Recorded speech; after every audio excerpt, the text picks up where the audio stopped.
Hello everybody, John12 back here again with another video, and I'm here with my official review for Dragon Ball Super Manga Chapter 12. Yes, the newest chapter to Toyotarō and Toriyama's newest manga, Dragon Ball Super, is officially out, and I'm here to give you my official thoughts and review for it. But of course, if you haven't seen it or read the newest chapter for the manga, please go check it out because this review may contain spoilers. But that being said, let's get into the newest chapter. Now, obviously, going into this chapter, there are several things coming out of it that I have against it, which is the artwork. Now, Toyotarō is an awesome artist. He's a great illustrator. I mean, like, him and Toriyama combined with this manga has been phenomenal. It's been on par, on par, on par. There's very little tiny things that really bother me about the manga. There hardly is at any time within every new chapter we get. However, with this chapter, the illustrations is the thing that really takes me out of it. And a lot of that has to do with the super transformation.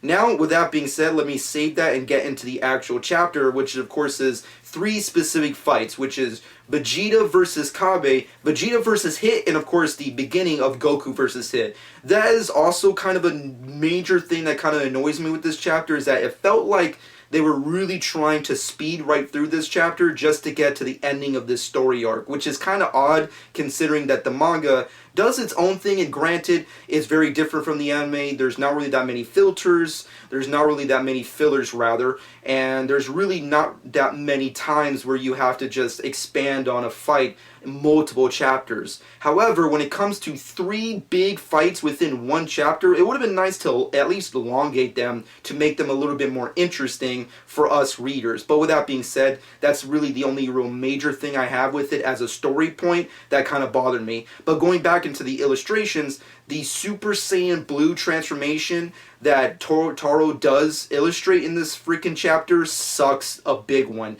Now granted, his illustrations are great, his artwork is phenomenal. However, the blue transformation, I just wasn't feeling it in this freaking chapter. There is something kind of new addition that Toyotarō expands on with this illustration with the Super Saiyan Blue transformation. And for those of you who don't know, if you go to the chapter, check out the transformations with Vegeta that he has with his battles with Kabe and of course Hit. He has these real weird kind of like particles surrounding him as he's in that transformation state that wasn't really attached to it in previous chapters of the manga with the blue transformation. And it just really, as an artistic eye that I have, it really didn't gel with me. I feel like it just is a really weird addition to that transformation, and it just looks terrible. It just wasn't, I wasn't feeling it. It kind of looked like, I get what he was trying to go for. He was trying to go for like the anime effect, which is like this, when you look at the anime, there's various kind of like effects that they put to the animation with the super anime for the manga, and it just doesn't really work. It looks like Vegeta has like poop particles, you know, freaking floating around him. It just looks like a bunch of like clay that doesn't have any gravity. It's like the freaking liquid in the lava lamps. If you ever had like a lava lamp, that's kind of like what's attached to Vegeta's Super Saiyan Blue transformation. It just artistically doesn't look that great, so hopefully he doesn't really use that for further transformations that these characters have and future chapters of the manga. But other than that, there's really not many things that I have fault with this chapter, other than the fact that they shoehorned a little too much into this chapter, and of course that illustration thing that Toyotarō, you know, added towards the Super Saiyan Blue form. But with that being said, it's a pretty badass chapter as always. Like I said, the manga has always been very consistent. It's been very on par with every single other chapter. This chapter is awesome. There's a lot of cool stuff. Vegeta versus Kabe is a lot more brutal in comparison to the anime, which was really cool.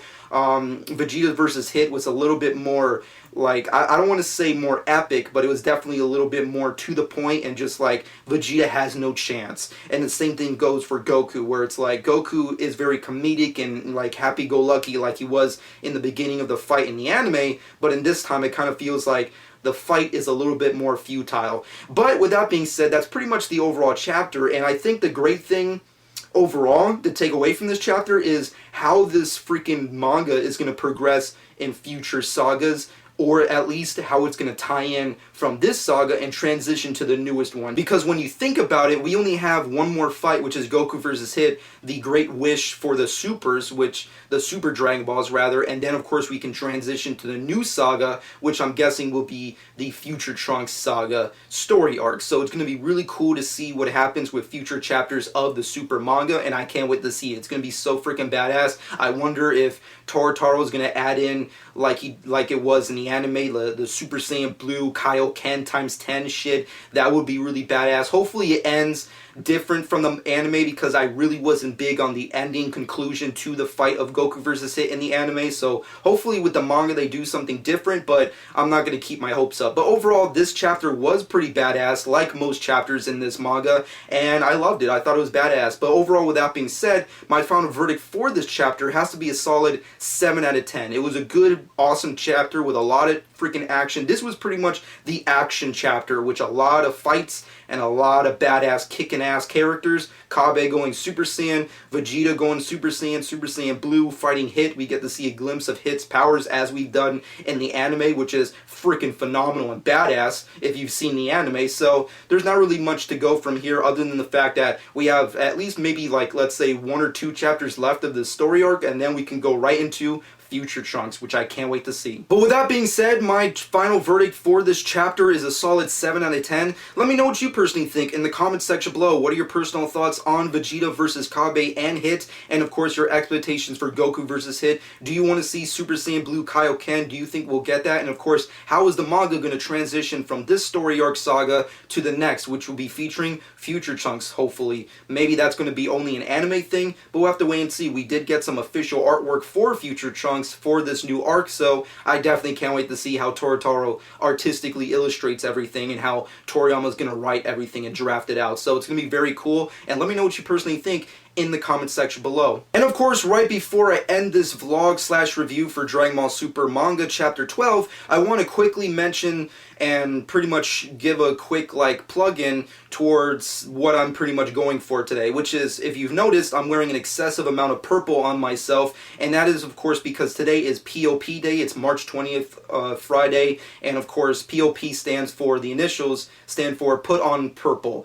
And for those of you who don't know, purple is the signature color for lupus, which is a disease that, unfortunately, if you've watched any of my personal vlogs or my podcast, then you would know that my mother, who of course died several years ago, was because of lupus. It was a horrible, depressing time in my lifetime, and of course it pretty much murdered and killed my mother, and was a very depressing point in time in my life. However, the disease does have very specific programs for people to research and understand and find a way to solve this mystery disease, as most people like to call it out as. And of course, if you want to be more involved with it, I'm not really a spokesman, nor am I really involved with specific programs, but I do like to research and educate myself on certain things that do affect me personally on a personal level. And of course, if you like to as well, you can go to the Lupus Foundation of America, which is a voluntary organization. I'll probably end up having a link in the description below, so you can go check it out exclusively there. But of course, you can go to www.lupus.org and of course contact them and get more research on this disease. If you have a friend or family member, or you just want to get more education on it, you can contact them and get more involved in programs where you can also research and educate others on this disease and of course solve the mystery. But with that being said and done, I hope you guys enjoyed. Shameless plug time. Follow me on Twitter and Instagram at JohnK12. Subscribe to my channel if you have not done so already, and I hope you guys enjoyed. And this has been JohnK12.